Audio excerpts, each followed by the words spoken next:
crimine in quest'opera d'arte non viene perpetrato dai rivoltosi, ma dalla polizia. Mentre i manifestanti scendono in strada per i diritti a Birmingham in Alabama, un ufficiale di polizia sguinzaglia un cane contro un uomo disarmato. Warhol, spesso visto come un osservatore senza cuore, scelse con cura l'immagine e la trasformò in una stampa per rendere quell'evidenza permanente, indelebile e indimenticabile. Qui il crimine è una brutta immagine simbolo della freddezza umana. Un individuo nobile dall'aspetto elegante, qualcuno come lo stesso Vinci, è circondato da personaggi mostruosi. Un individuo lo raggiunge alle sue spalle per rubargli i soldi. Questo è un ritratto generico e desolante dell'umanità, al suo meglio e al suo peggio.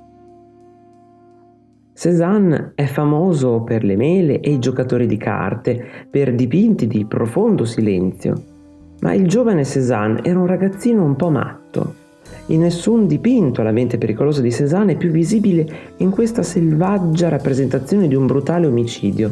Sembra una confessione, una rivelazione di qualcosa di violento che risiede nell'arte stessa.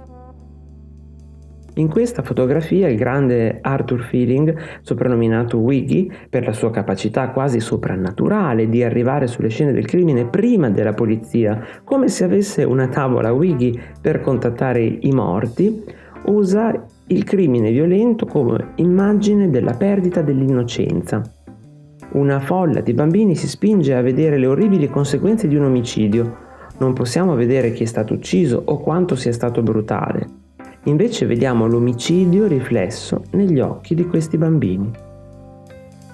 Qui un giovane innocente viene derubato mentre gioca a carte, una scena che l'artista avrà visto ogni giorno nella zona intorno a Piazza Navona, a Roma. Un altro dipinto che creò in questo periodo, Buonaventura, mostra una giovane donna che abilmente ruba l'anello di un uomo mentre finge di leggere la sua mano. In entrambe le opere Caravaggio è dalla parte degli abili ladri. Non è il tipo di festa mitologica che ci si aspetta da Tiziano, invece è uno spaccato della crudele vita rinascimentale. Tiziano visse a Venezia, dove Shakespeare ambientò la sua tragedia Otello, e come Otello, il marito nel dipinto è così ossessivamente geloso da commettere un omicidio. Mentre sua moglie lo implora di fermarsi, lui sta sopra di lei con un coltello, pronto a colpire. In questo inquietante dipinto surrealista, un assassino è nella scena del suo crimine, ignaro d'essere circondato da detective che stanno per arrestarlo. Da quanto tempo stanno guardando? Sono complici, forse? L'arte di Magritte sconvolge i confini tra realtà e fantasia. Qui rivela che il crimine e la punizione sono specchi l'uno dell'altro, che i detective e i criminali sono misteriosamente collegati dall'esistenza del crimine.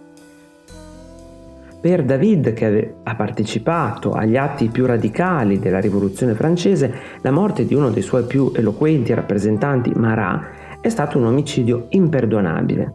Di fatto, però, Marat era molto violento, sosteneva le esecuzioni di aristocratici e moderati per salvare la rivoluzione da presunti nemici.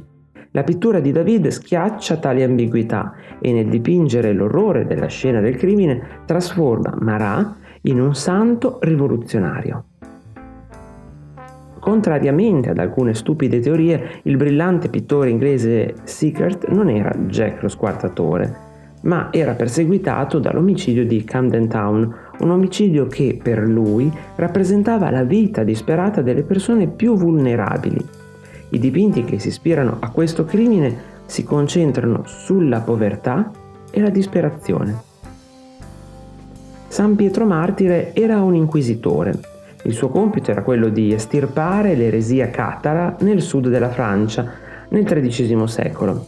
I catari gli tesero un'imboscata in una foresta e lo uccisero, dando così alla Chiesa ufficiale ancora più scuse per perseguitare gli eretici. Bellini ambienta la scena in un bosco spettrale e bellissimo, dove la violenza esplode in un'immagine cinematografica piena di energia e agonia.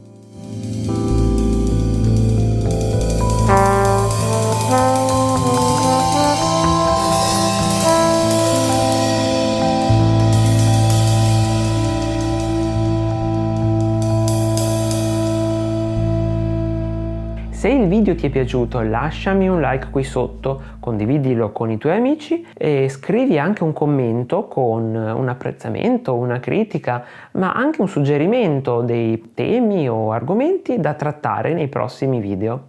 Ciao!